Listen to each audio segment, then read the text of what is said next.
We're going to continue to have some pretty quiet weather as we go through the rest of your evening and into the night as we gradually clear out East River. We finally get rid of the clouds with low temperatures falling into the low to mid 50s, especially to the east. Some upper 50s in a few areas, but I think that'll be an exception to the overall rule.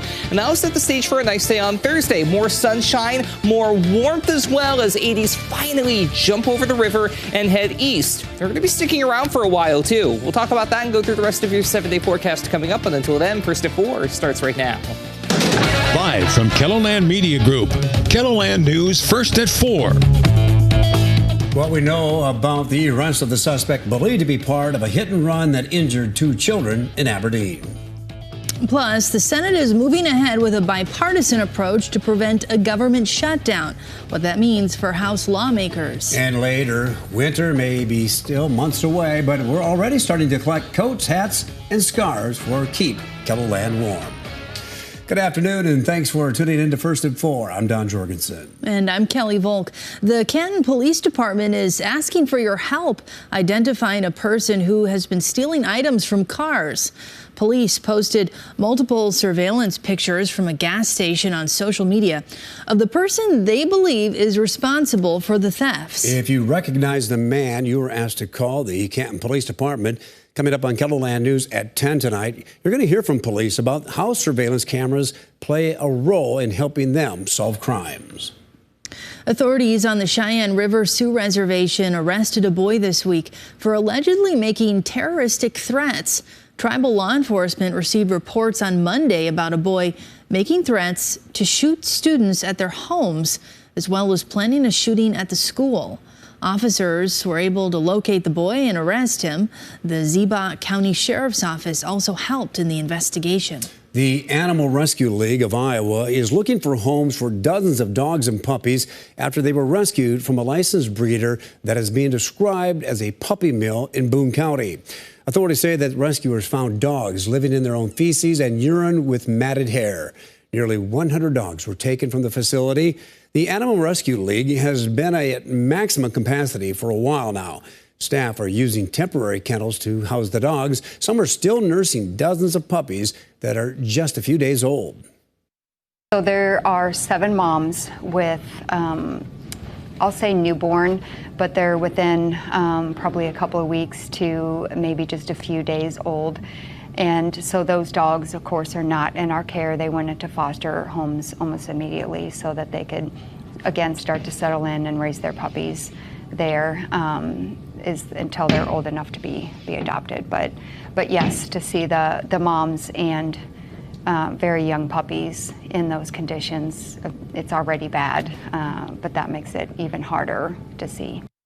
The Boone County Sheriff's Office is working with the Humane Society and the Department of Ag on charges in the case. We hope they turn out okay. Yeah, for sure. Yeah. Back here in KELOLAND, it's been a pretty nice day. Yeah, it's a lot of sunshine out there, Adam. Another day, another round of seasonable conditions with kind of an ill-defined area of high pressure to thank for that. But there is one other thing we've been noticing. A little more sunshine the further east you go. The cloud cover that we've been dealing with for the last couple of days finally getting on out of here. But one other thing that we haven't had to deal with today, rain, or even any showers for that matter. They've been pretty stubborn as well, but not to the same extent as those clouds that we've been seeing. The closest anything gets to us is either in southeastern Minnesota or western Wisconsin. There's a view from our camera in Mobridge, blue skies above, but a windy day up there in Mobridge, 75, a south wind at 21 miles per hour.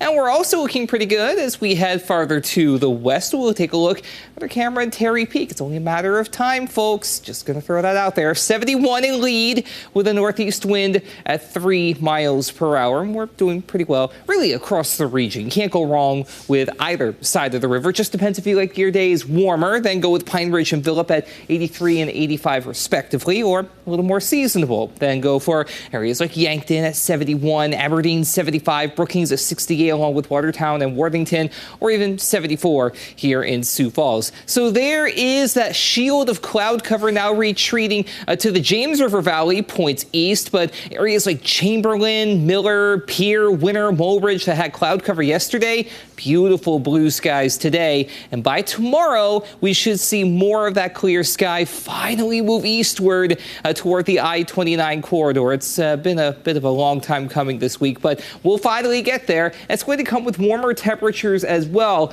But before we get to really nice weather in order to get outside, we have one little bump in the road to talk about, and that's at the end of the work and school week. We'll go into details on that and talk about the rest of your 7-day forecast, all as we head through the hour.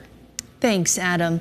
A law to ban gender-affirming medical care for transgender minors in Montana is temporarily banned just 4 days before it was to take effect. The judge ruled that the law is unconstitutional and would harm the mental and physical health of minors with gender dysphoria. The temporary restraining order will remain in effect until a full trial can be held. The judge said he expects his decision will be appealed to the Montana Supreme Court. Montana is one of at least 22 states that have enacted bans on gender-affirming medical care for minors. Most face lawsuits. Auto workers at a facility in Plymouth, Minnesota, walked off the job to support the UAW strike. When I say union, you say power. Union. Power. Union. Power. All right. United Auto Workers Union members have been on strike for 12 days now. Employees in Plymouth joined the national protest on Friday. They're asking for better pay, 4 weeks of paid wages, and other benefits. Lauren Lee is part of a 3-generation family working for the auto plant. He walked off the job to strike alongside 2 of his kids. Lee says that they're a huge part of his motivation. This is our house, and we're here to see it through, whether it's raining or sunshine. So we'll get there. I want the kids to thrive after I leave, and this is what we got to do. The United Auto Workers Union says that it will announce on Friday how it plans to expand its strike against Detroit's 3 automakers. The Writers Guild of America released the details of the tentative agreement with Hollywood studios. The deal allowed writers to go back to work at midnight, nearly 150 days after they walked off the job.